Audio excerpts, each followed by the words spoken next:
सच के साथ। नमस्कार, सिटी वाराणसी लाइव में आप सभी का स्वागत है। मैं हूं ममता चौरसिया। आइए नजर डालते हैं आज की खबरों पर। ज्येष्ठ अमावस्या पर सुहागिन महिलाओं ने वट सावित्री व्रत रखा और वट वृक्ष की पूजा की। अपने अचल सुहाग की कामना के लिए महिलाओं ने गुरुवार को वट वृक्ष की पूजा करके सावित्री के प्रतिव्रत धर्म को स्मरण किया। कच्चे सूत के धागे से 7 बार परिक्रमा करके धागा लपेटकर महिलाओं ने अपने पति की लंबी आयु की कामना की। शास्त्रों में वट सावित्री व्रत सौभाग्य को देने वाला और संतान को प्राप्ति में सहायता देने वाला व्रत माना गया है। यह व्रत सुहागिनें ही रख सकती हैं ताकि उनके पति का जीवन सुख समृद्धि के साथ दीर्घायु हो। ऐसी मान्यता है कि ज्येष्ठ अमावस्या के दिन वट वृक्ष की परिक्रमा करने पर ब्रह्मा, विष्णु और महेश सुहागिनों को सदा सौभाग्यवती रहने का वरदान देते हैं। सावित्री के दृढ़ निश्चय और संकल्प की याद में इस दिन सुहागिन महिलाएं सुबह स्नान के बाद नए वस्त्र पहनकर 16 श्रृंगार करती हैं। इसके बाद वट वृक्ष की पूजा करके ही वे जल ग्रहण करती हैं।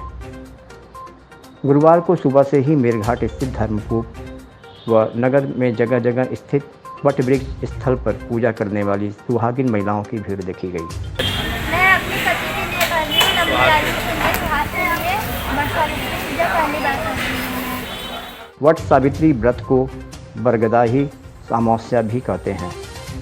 पौराणिक ग्रंथों के अनुसार वट वृक्ष के नीचे सावित्री ने व्रत रखकर मृत पति को पुनः जीवित किया था। तब से यह व्रत वट सावित्री व्रत के नाम से जाना जाता है।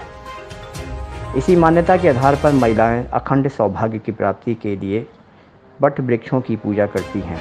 एक तरफ से देखा जाए तो वट सावित्री व्रत पर्यावरण संरक्षण का संदेश भी देता है, क्योंकि वृक्ष रहेंगे तभी पर्यावरण रहेगा और मानव जीवन की रक्षा भी होगी। सौभाग्य की रक्षा के लिए भगवान शिव, वट क्या है, वट स्वरूप शिव स्वरूप होता है, इसलिए वट की पूजा लोग औरतें करती हैं।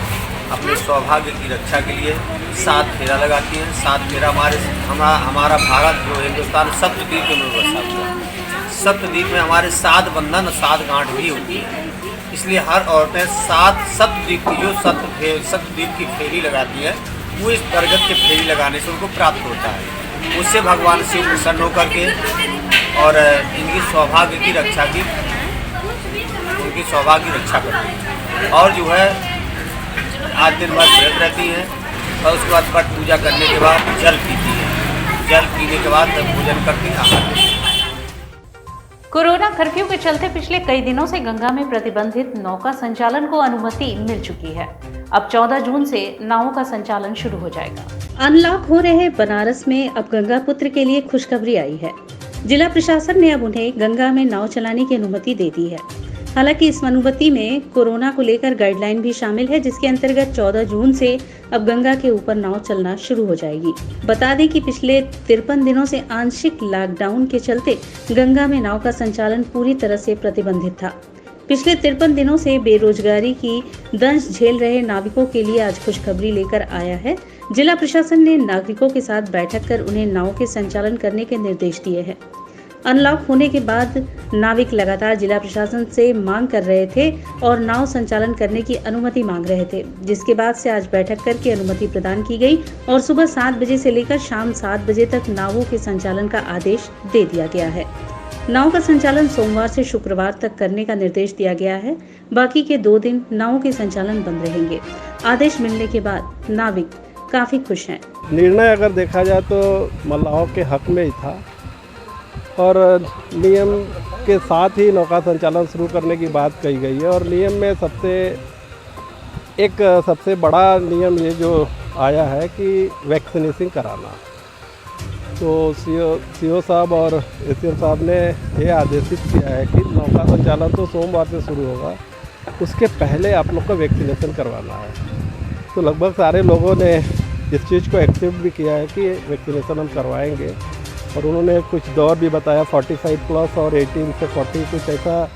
तो देखिए उन्होंने कैंप लगाने की बात कही। अगर कैंप लगा देते हैं तो शायद लोग वैक्सीनेशन करवा भी लेंगे, नहीं तो सिस्टम को देखा जाए हम लोग भी ऊपर है, इतना जल्दी से वैक्सीनेशन करवा पाना थोड़ा मुश्किल है। लेकिन उन्होंने राहत की बात ये कही है कि मालिक लोग भले बाद में करवाए, लेकिन जो काम करने वाले लोग हैं, जो हमारे नाव संचालन करने वाले लोग जो हैं, उनको आगे किया जाए, पहले वो वैक्सीनेशन करवा लें।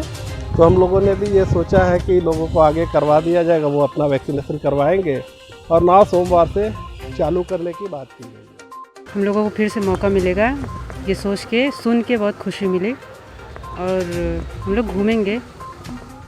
और 2 महीने से कोरोना की वजह से बोटिंग पूरा बंद था, लेकिन अब पूरा ओपनिंग हो गया है, तो वही हम लोग बोटिंग करने आए हैं। सब आ सकते हैं क्योंकि अब धीरे धीरे सब ओपनिंग हो रहा है, तो उसमें कोई डेंजरस की कोई बात नहीं है, सब अच्छे से। फूलपुर थाना क्षेत्र के सिंदूरिया गांव के सामने बुधवार की शाम बदमाशों ने स्कॉर्पियो सवार पीएनबी के फूलपुर शाखा प्रबंधक फूलचंद राम को गोली मारकर हत्या कर दी। फूलपुर थाना क्षेत्र के सिंदूरिया गांव के सामने बुधवार की शाम बदमाशों ने स्कॉर्पियो सवार पंजाब नेशनल बैंक की फूलपुर शाखा के प्रबंधक फूलचंद राम को गोली मारकर हत्या कर दी। वह लाखों रुपए से भरा बैग लूट लिया। गोली उनके कनपटी के पास दाहिनी ओर लगी। विरोध में ग्रामीणों ने प्रबंधक का शव रखकर चक्का जाम कर दिया। पुलिस स्कॉर्पियो में दूसरे बैग से 6 लाख रुपए बरामद किए। हमलावर पहले दूसरी स्कॉर्पियो से आए थे। प्रबंधक के कहने पर उनकी गाड़ी में बैठ गए। वह हत्या के बाद अपनी स्कॉर्पियो से जौनपुर की ओर भाग निकले। एसपी ग्रामीण अमित वर्मा लूट से इनकार कर रहे हैं। उनका कहना है कि गाड़ी में बैग मिला है जिसमें रुपए हैं। हमलावर प्रबंधक के पूर्व परिचित हैं। मामला रंजिश का प्रतीत हो रहा है। तो वो बनारस की तरफ जाने लगा तो रास्ते में ही फूलचंद ने उनसे कहा ड्राइवर से कि आप जौनपुर चलिए। तो उसने कहा कि आपने गाड़ी बनारस कराई थी, तो उसने कहा आप जौनपुर चलिए। जब जौनपुर की तरफ जाने लगे तो पीछे जो व्यक्ति जो उन्होंने खुद बिठाए थे उनके नोन, फूलचंद इसमें आगे बैठे थे, पीछे उन लोगों को जो बिठाया था नोन वाला, उसमें से एक आदमी ने उनके पीछे से कनपट्टी के आसपास गोली मारी जो है, जिससे उनकी मृत्यु हो गई। और जो पीछे से गाड़ी आ रही थी उसमें बैठ के जो ये 2 लोग आगे वाली गाड़ी में थे वो उसमें बैठ गए और वहाँ से निकल गए। इसमें क्योंकि ये इन्होंने नॉन लोग ही थे इनके, और जब मौके पे पुलिस पहुंची तो मौके पे इनकी डेड बॉडी भी थी और साथ में पैसे से एक भरा हुआ बैग भी था जो बैंक से टैली करवाया जा रहा था, क्योंकि बैंक मैनेजर थे कि बैंक पैसा कहाँ से आया। चंद्र ग्रहण के 15 दिन बाद सूर्य ग्रहण लगा। हालांकि भारत में यह दृश्य रहा, लेकिन ज्योतिष की माने तो यह अशुभ संकेत है। 10 जून गुरुवार का दिन इस साल का पहला सूर्य ग्रहण वाला दिन रहा। हालांकि भारत में यह नहीं दिखाई दिया। इस संबंध में ज्योतिषाचार्य पंडित हरिंदर उपाध्याय बताते हैं कि आज ज्येष्ठ मास के कृष्ण पक्ष की अमावस्या तिथि को वलयाकार सूर्य ग्रहण है। यह ग्रहण उत्तरी अमेरिका के पूर्वी भाग, उत्तरी एशिया और अटलांटिक महासागर में दिखाई दिया। ज्योतिष शास्त्र के अनुसार ग्रह मंडल में होने वाली कोई भी छोटी बड़ी गतिविधियों का मानव जीवन पर सीधा असर डालती हैं। पंडित हरिंदर उपाध्याय ने बताया कि आज शनि जयंती के अवसर पर 10 जून को पड़ने वाला यह ग्रहण ज्योतिष गणना के अनुसार बहुत ही अद्भुत संयोग वाला है। इस तरह का ग्रहण 148 साल बाद लग रहा है। अपने भारतवर्ष पर इसका असर अदृश्य है, इसलिए इसका विशेष महत्व नहीं है। आज शनिदेव और वट सावित्री की पूजा लोग कर सकते हैं। ज्योतिषाचार्य के अनुसार 15 दिनों के अंदर 2 ग्रहण पड़ना विश्व के लिए ठीक नहीं है। ज्योतिष गणना के अनुसार इसे सही नहीं माना जाता है। बता दें कि 26 मई को पहला ग्रहण और 10 जून को दूसरा ग्रहण पड़ा है। 15 दिनों के अंदर 2 ग्रहण पड़ने का शुभ संकेत नहीं है। इसमें लोगों को गले और श्वसन तंत्र संबंधित गड़बड़ियाँ हो सकती हैं। विचारों में मतभेद हो सकते हैं। हृदय से लोग ग्रसित हो सकते हैं। ज्योतिषाचार्य ने यह भी बताया कि आज शनि जयंती है। संभव हो सके तो शनि देव के मंत्रों का जाप करें। पीपल वृक्ष के पास जाकर दीपक जलाएं। शनि मंदिर में जाकर शनि देव को सरसों का तेल और दीपक जलाएं। घर में ही शनि देव के मंत्र का जाप करें और संभव हो सके तो सम्मी की लकड़ियों से हवन करें। 2021 में भी 15 दिन के दरमियान 2 ग्रहण पड़ने के वजह से यह आने वाला जो समय है इसका शुभ संकेत नहीं है। इसमें जो है गले और श्वसन तंत्र संबंधी गड़बड़ियाँ हो सकती है। विचारों में मतभेद हो सकता है। हृदय रूप से विशेष रूप से जो है हृदयाघात हो सकता है। तो यह जो है आज का जो ग्रहण है यह भारत के लिए या पूरे विश्व के लिए यह अच्छा नहीं है, क्योंकि 15 दिनों के दरमियान ही पड़ रहा है। वंदे मातरम व्यापार मंडल के लोगों द्वारा वैक्सीनेशन के लिए लोगों को जागरूक किया गया। गुरुवार को दोपहर वंदे मातरम व्यापार मंडल द्वारा अध्यक्ष अजीत जायसवाल के नेतृत्व में व्यापारी बंधुओं के बीच वैक्सीनेशन के लिए जागरूक किया गया। इस अभियान में सभी व्यापारिक प्रतिष्ठानों पर जाकर लोगों से वैक्सीन लगवाने का आग्रह किया गया था। साथ ही लोगों का सैनिटाइजर से हाथ भी साफ करवाया गया। कार्यक्रम का नेतृत्व अजीत जायसवाल ने किया। इस कार्यक्रम में मुख्य रूप से सुनील अग्रहरी, विनय साहू, विनोद यादव, किशन कन्नौजिया, अभय, शुभम जायसवाल, अजीत विश्वकर्मा, आयुष जायसवाल, सुनील, धर्मचंद, मनीष चौरसिया, प्रकाश, अनूप जायसवाल आदि उपस्थित थे। वैक्सीनेशन जागरूकता अभियान कर रहे हैं। सारे व्यापारियों को आग्रह किया जा रहा है कि जिन लोगों ने लगवा लिया वो दूसरी डोज लगवा लें और जिन लोगों ने नहीं लगवाया वो ऑनलाइन आवेदन करके वैक्सीन जरूर लगावें अपने और अपने परिवार को सुरक्षित रखने के लिए। और दूसरा, सारे व्यापारियों से यह आग्रह किया जा रहा है कि वो स्वयं और पूरे परिवार को और अगल बगल वालों को प्रेरित करें वैक्सीनेशन के लिए।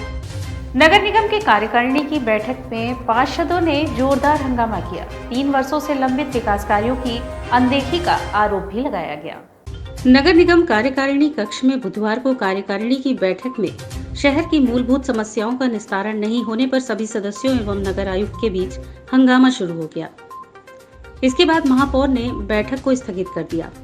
नगर निगम की कार्यकारिणी की बैठक अपने निर्धारित समय पर अपराह्न 2 बजे आहूत की गई। बैठक में महापौर सहित नगर आयुक्त, अधिकारी एवं 12 कार्यकारिणी सदस्य उपस्थित हुए। बैठक की औपचारिक शुरुआत भी नहीं हुई थी कि बाहर कांग्रेस के पार्षद अपने क्षेत्र में विकास कार्य नहीं होने का आरोप लगाते हुए धरने पर बैठे हुए थे। महापौर ने सभी धरनारत पार्षदों को बुलाकर उनकी समस्याओं का तत्काल निस्तारण के लिए नगर आयुक्त को निर्देशित किया। इसके बाद कार्यकारिणी सदस्य मनोज यादव ने कहा कि 2 से 3 वर्षों पूर्व मेरे द्वारा दिए गए जन समस्याओं के पत्र का निस्तारण अभी तक नहीं हुआ, तो इस बैठक का क्या मतलब है। इस बीच कार्यकारिणी सदस्य भैयालाल यादव ने भी तीखी प्रतिक्रिया व्यक्त करते हुए कहा कि किसी वार्ड में करोड़ों का कार्य हो रहा है तो किसी में 1 रुपए तक का भी कार्य नहीं हुआ। वहीं बबलू शाह ने कहा कि नगर आयुक्त न ही अपने कक्ष में मिलते हैं और न ही फोन पर बात करते हैं, तो किसी भी जन समस्या से जुड़ी कार्यों का वो कौन कराएगा। वहीं पार्षद सीताराम केसरी ने कहा कि जब नगर आयुक्त के पास वित्तीय अधिकार है और वे केवल स्मार्ट सिटी के कार्यों में व्यस्त है तो अन्य सभी वार्ड की जन समस्याओं का निस्तारण कैसे होगा। हम लोग अपनी कार्यकारिणी की बैठक शुरू होने लगी तो साथी पार्षद मनोज यादव जी ने कहा कि इस बैठक से क्या मतलब है।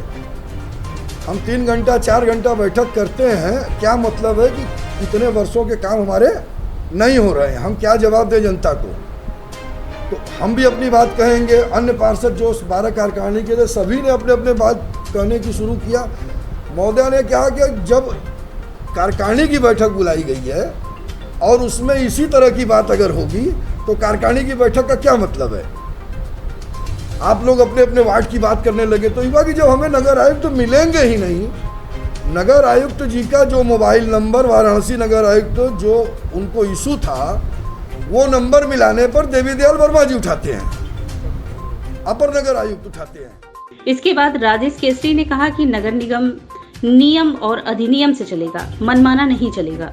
जिस पर नगर आयुक्त ने कहा कि जिसको जो करवाना हो करवा ले, मेरे पास और भी बहुत से कार्य हैं। इसके बाद सभी सदस्यों ने तीखी प्रतिक्रिया व्यक्त करते हुए कहा कि ऐसे नगर आयुक्त को इस नगर निगम की आवश्यकता नहीं है जो आम शहर की मूलभूत सुविधाओं को दरकिनार कर केवल मनमाना कर रहा है। हंगामा देख महापौर ने कार्यकारिणी की बैठक को अनिश्चित काल के लिए स्थगित कर दिया। अगर नियम अधिनियम की बात भी अगर राजेश केसरी ये बात कहते हैं तो वो ये कहते हैं कि जिससे भी काम कराना करा लीजिए, मैं ये नहीं करूँगा। अब जाओ जिससे भी कराना है करा लो, अब जाओ जिससे भी कराना है करा लो, ये उनकी वर्डिंग थी। तो ये बात इन्होंने बोली कि आप कार्यकारिणी में बैठे हैं, महापौर के बगल में बैठे हैं जो अध्यक्ष हैं, आपकी मतलब इतना भी आपका इतना IAS का रुतबा हो गया है कि आप इस तरीके से कह रहे हैं कि मैं कुछ भी नहीं करूँगा। क्यों नहीं करेंगे? आपको अपॉइंट किया गया है यहाँ काम करने के लिए। कोई अपने घर का नाला या सड़क नहीं बनवा रहा है, जनता के लिए काम करने के लिए लोग आए हैं। इन्हीं पे आक्रोशित होकर ये बातें हो रही थी तो हमने ये कहा कि 1 हफ्ते के अंदर हम फिर से कार्यकारिणी बुलाएंगे, आप अपनी कार्यशैली को सुधारिए।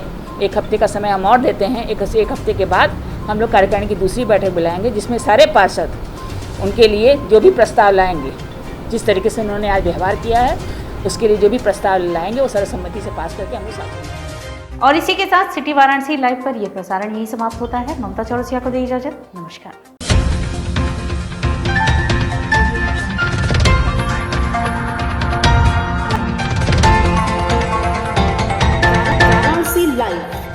सच के साथ।